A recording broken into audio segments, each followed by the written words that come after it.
नमस्कार। आज हम एक बहुत ही दिलचस्प फिल्म की गहराइयों में उतरने वाले हैं। 2020 की hit horror thriller the invisible man. हाँ, बिल्कुल। ये वो फिल्म है जो सिर्फ डलाती नहीं बल्कि सोचने पर भी मजबूर कर देती है। हमारे पास इसके प्लॉट, कैरेक्टर्स, इसके जो ट्विस्ट्स हैं और सबसे ज़रूरी इसके पीछे जो गहरे मतलब छिपे हैं, उससे जुड़े कुछ नोट्स हैं। और हमारा इरादा है कि इन नोट्स के सहारे फिल्म की कहानी की वो परतें खोलें जो शायद पहली बार देखने में नजर ना आए। हम बात करेंगे सिसिलिया कैस की, है ना, सिसिलिया की। जो अपने एक बहुत ही अत्याचारी साथी के अदृश्य आतंक का सामना करती है और फिर कैसे वो अपनी आज़ादी के लिए एक खतरनाक लड़ाई लड़ती है। हाँ, तो हमारा फोकस रहेगा कहानी के साइकोलॉजिकल पहलुओं पर और वो जो इनविजिबिलिटी सूट वाली टेक्नोलॉजी है उसका कैसे भयानक इस्तेमाल होता है, और आखिर में फिल्म हमें क्या संदेश देती है इस पर। बिल्कुल, क्योंकि देखिए ये सिर्फ एक अदृश्य आदमी की कहानी नहीं है, ये उन अदृश्य जख्मों की कहानी है, उन कंट्रोल के तरीकों की कहानी है जिनका सामना कई लोग असल जिंदगी में भी करते हैं। तो चलिए शुरू करते हैं। जरा सोचिए, कोई है जो आपको हर पल देख रहा है, आपकी हर हरकत पर नजर रखे हुए, आपकी जिंदगी को कंट्रोल कर रहा है, लेकिन आप उसे देख ही नहीं सकते। उफ, यही खौफनाक सिचुएशन है सिसिलिया कास की, और कहानी हमें यहीं से पकड़ लेती है। फिल्म की नायिका है सिसिलिया कास, जिसे एलिजाबेथ मॉस ने निभाया है, और क्या कमाल का निभाया है। हाँ, बहुत ही दमदार परफॉर्मेंस है। वो अपने बॉयफ्रेंड एड्रियन ग्रिफिन के साथ रहती है। एड्रियन जो एक तरफ तो बेहद अमीर, कामयाब और एक ब्रिलियंट ऑप्टिक्स इंजीनियर है। हाँ, मतलब प्रकाशिकी विज्ञान का माहिर। टैलेंटेड तो है। बिल्कुल टैलेंटेड है, लेकिन वो टैलेंट एक बहुत ही खतरनाक कंट्रोलिंग नेचर और हिंसा के पीछे छुपा है। उसका घर बाहर से देखने में एकदम फ्यूचरिस्टिक, शानदार लगता है। हाँ, पर अंदर से वो सिसिलिया के लिए एक हाईटेक किला है, एक तरह की जेल। बिल्कुल। और फिल्म के पहले ही सीन में हम देखते हैं कि सिसिलिया कैसे रात के अंधेरे में अपनी जान जोखिम में डालकर दबे पांव एड्रियन के चंगुल से भाग निकलती है। वो सीन मतलब टेंशन से भरा हुआ है। और ये सिर्फ एक फिजिकल एस्केप नहीं है ना, ये उस साइकोलॉजिकल कैद से बाहर निकलने की एक डेस्परेट कोशिश है। एड्रियन ने उसकी जिंदगी के हर पहलू पर कब्जा कर रखा था। वो क्या पहनेगी, क्या सोचेगी, किससे मिलेगी, सब कुछ उसकी मर्जी से।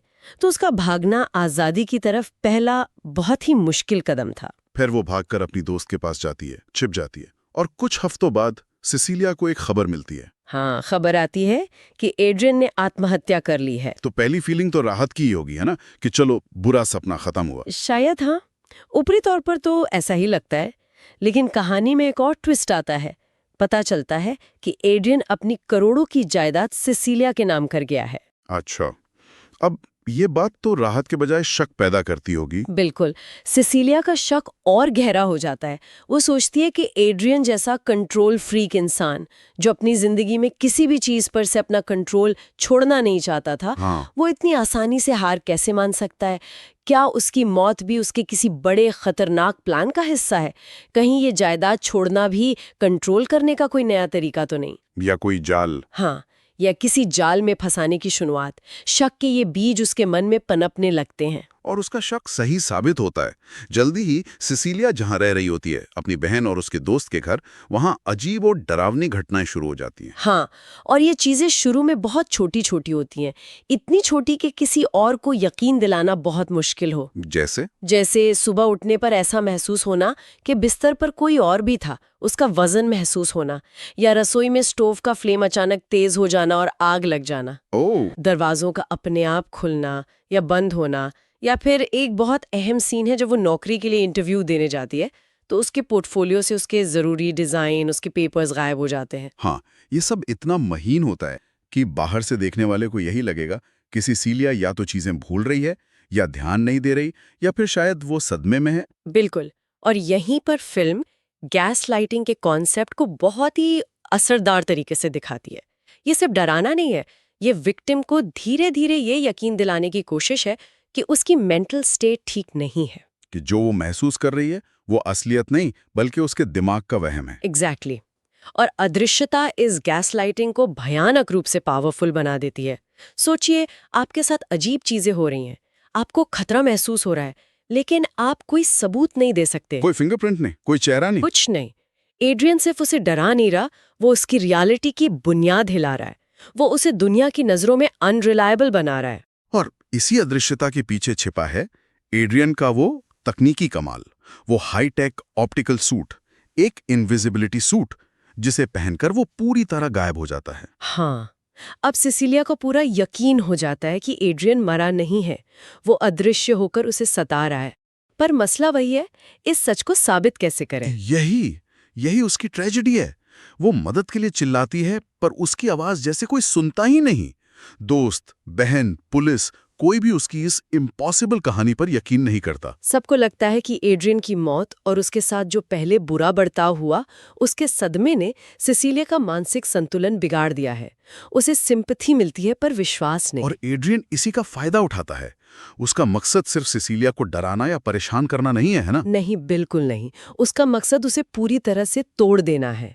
उसे समाज से, उसके अपनों से और आखिर में खुद से भी एकदम अलग थलग कर देना है। और इसके लिए वो किसी भी हद तक जा सकता है। और वो जाता है। फिल्म का सबसे भयानक, सबसे शॉकिंग मोड़ तब आता है जब एड्रियन अदृश्य रहते हुए एक भरे रेस्टोरेंट में सेसिलिया की बहन एमिली का गला काट देता है। उफ, और चाकू वो सेसिलिया के हाथ में थमा देता है। ये तो मतलब रोंगटे खड़े हो जाते हैं सोचकर। सबके सामने सेसिलिया कातिल नजर आती है और उसके पास अपनी बेगुनाही का कोई सबूत नहीं, सिवाय एक अदृश्य आदमी की कहानी के, जिस पर कोई यकीन करने को तैयार नहीं। बिल्कुल। ये सीन दिखाता है कि एक अब्यूजर कितना शातिर हो सकता है, कैसे वो विक्टिम को ही कल्प्रिट बना सकता है। फिर सेसिलिया को गिरफ्तार कर लिया जाता है और उसे एक सिक्योर मेंटल हॉस्पिटल में भेज दिया जाता है। मतलब जहां उसे मदद मिलनी चाहिए थी, वो एक तरह से और ज्यादा कैद हो जाती है। बिल्कुल। और विडंबना देखिए, वहां भी एड्रियन का आतंक खत्म नहीं होता। क्या मतलब? वहां भी? हाँ, उसे वहां भी एड्रियन की अदृश्य मौजूदगी महसूस होती है। उसका टॉर्चर जारी रहता है।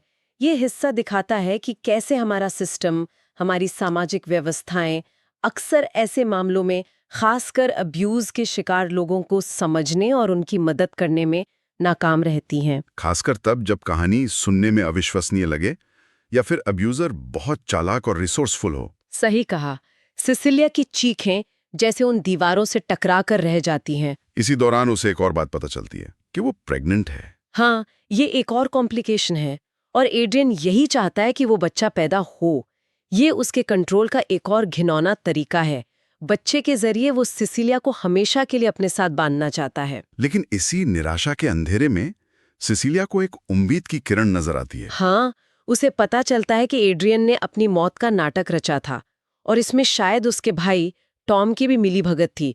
हो सकता है दबाव में या लालच में, पर असली मास्टरमाइंड एड्रियन ही है। और उसे एक और अहम बात पता चलती है। वो क्या? कि एड्रियन ने एक नहीं बल्कि 2 इनविजिबिलिटी सूट बनाए थे। अच्छा, 2 सूट? हाँ, यहीं से कहानी का पासा पलटना शुरू होता है ना। अब सिसिलिया सिर्फ विक्टिम नहीं रहती। सही कहा। अब वो सर्वाइवर है जो पलटवार करने की ठान लेती है। वो अस्पताल से भागने का प्लान बनाती है। अब उसके पास एक मकसद है और शायद एक हथियार भी। अगर वो दूसरा सूट हासिल कर सके। हाँ, फिल्म का क्लाइमैक्स हमें वापस एड्रियन के उसी हाईटेक घर में ले जाता है। और सिसिलिया एड्रियन को डिनर पर बुलाती है, ये जानते हुए कि घर में हर जगह कैमरे लगे हैं। ये उसकी बिछाई हुई चाल है। डिनर पर एड्रियन वही पुराना खेल खेलता है, खुद को बेचारा दिखाना, निर्दोष साबित करने की कोशिश करना, सिसिलिया पर इमोशनल दबाव बनाना। हाँ, उसे वापस पाने की मिन्नतें करना।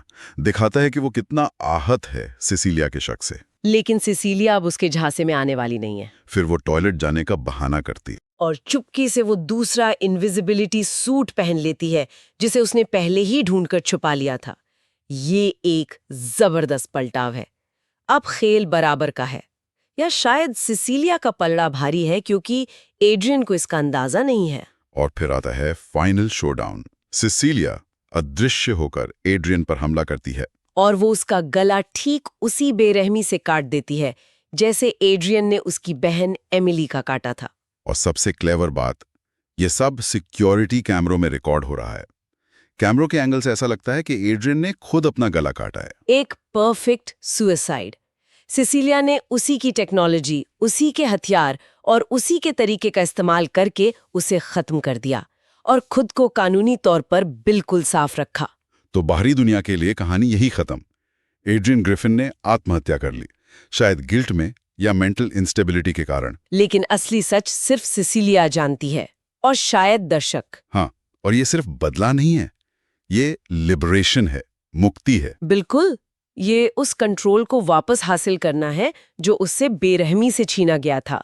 उसने उसी टेक्नोलॉजी का इस्तेमाल किया जिसने उसे तबाह करने की कोशिश की थी और उसे अपनी आज़ादी का जरिया बना लिया। ये फिल्म का एक बहुत ही पावरफुल मैसेज है। ये दिखाती है कि कैसे जो एब्यूजिव और कंट्रोलिंग रिश्ते होते हैं, उनका जाल कितना गहरा और खतरनाक हो सकता है। और ये भी कि कैसे एक सर्वाइवर को अपनी जिंदगी वापस पाने के लिए कभी-कभी एक्सट्रीम कदम उठाने पड़ सकते हैं, खासकर तब जब दुनिया उसकी सच्चाई पर यकीन करने को तैयार ना हो। बिल्कुल, इसीलिए ये सिर्फ एक हॉरर या साइंस फिक्शन फिल्म बनकर नहीं रह जाती। सही कहा, ये अब्यूज, सर्वाइवल, गैसलाइटिंग का मनोविज्ञान और हमारे सिस्टम की जो कमियां हैं उन पर एक गंभीर टिप्पणी है। अदृश्यता का जो कॉन्सेप्ट है यहाँ, वो सिर्फ कहानी को थ्रिलिंग बनाने के लिए नहीं है। वो प्रतीक है। हाँ, वो प्रतीक है उस अदृश्य मनोवैज्ञानिक क्रूरता का जिसका सामना बहुत से लोग बंद दरवाजों के पीछे करते हैं, जिसे बाहर की दुनिया देख नहीं पाती या अनदेखा कर देती है। तो अगर हम इस पूरी चर्चा को समेटें, द इनविजिबल मैन 2020 हमें सिसिलिया कास के खौफनाक सफर पर ले जाती है। वो अपने हिंसक कंट्रोलिंग बॉयफ्रेंड एड्रियन ग्रिफिन से भागती है।